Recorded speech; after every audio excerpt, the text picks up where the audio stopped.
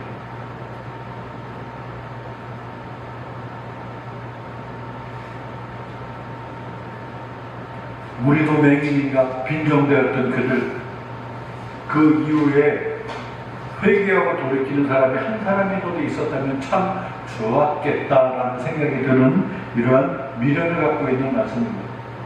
바리새인들 저는 너무나 존경스럽습니다. 말씀 가운데 철저하게 지켜 사는 삶, 난 그분들을 지금도 이렇게 보면 존경합니다. 그런데 거기에 결정적인 게 어떤 거예요? 이제 남아있는 죄들 그래 지켰다고 치자. 근데 아직 지키지 못한 것들을 어떻게 할래? 이거 해결 못하잖아요.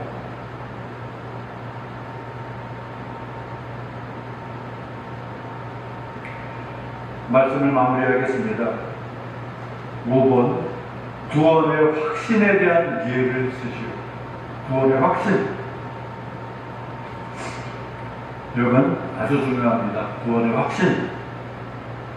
예수 그리스도가 나를 위해 죽어주신 구세주임을 믿는다. 1번입니다. 그렇게 적으십시오. 예수 그리스도가 나를 위해서 죽어주신 구세주이심을 믿는다. 그런데 2번 더 쉬운 걸 하나 줄게요. 아니 2번 예수님 그분이 나는 아니래도 구원을 택한 자들에게만큼은 분명히 구세주이 있을 것이다 라고 여러분 인정합니까? 구원의 확실법입니다. 그거 인정한다면 여러분 구원 받았습니다.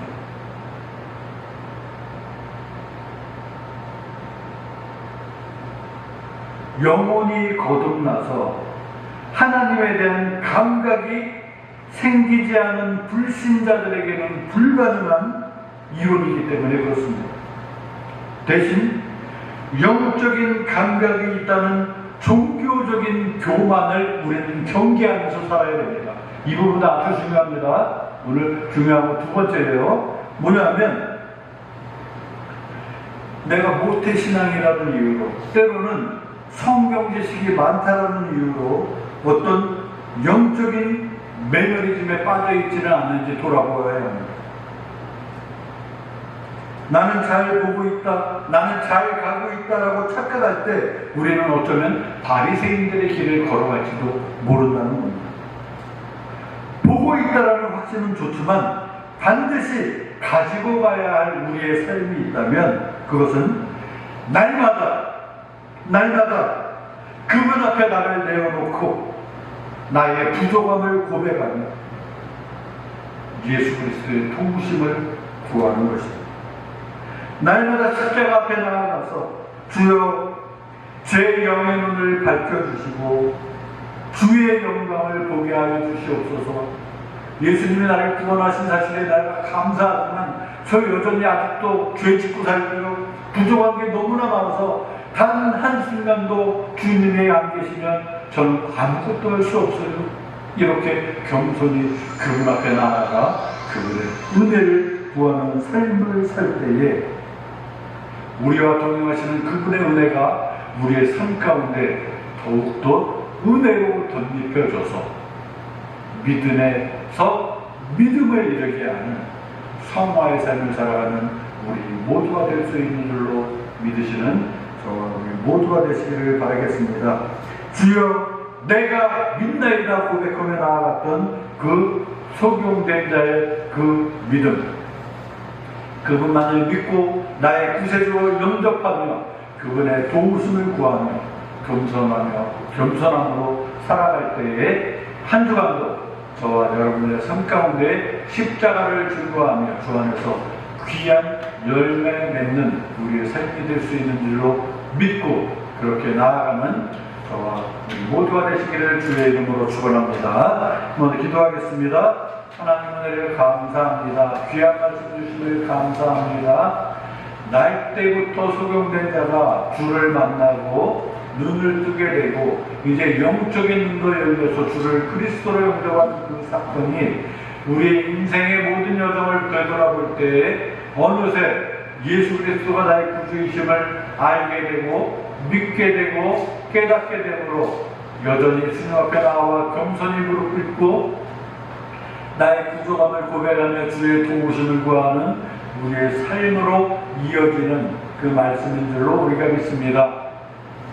어디에서 무엇을 하든지 매 순간순간 눈동자같이 지켜주시는 하나님의 은혜를 덧입어 살아가는 우리임을 깨닫고 날마다 그분을 자랑하고 증거하며 은혜 가운데 형통하는 복된 삶을 누리는 우리 모두가 될 수 있도록 은혜를 덧입혀 주시옵소서. 귀한 말씀 주심을 감사드리며 예수님의 이름으로 축복하며 기도하옵나이다. 아멘.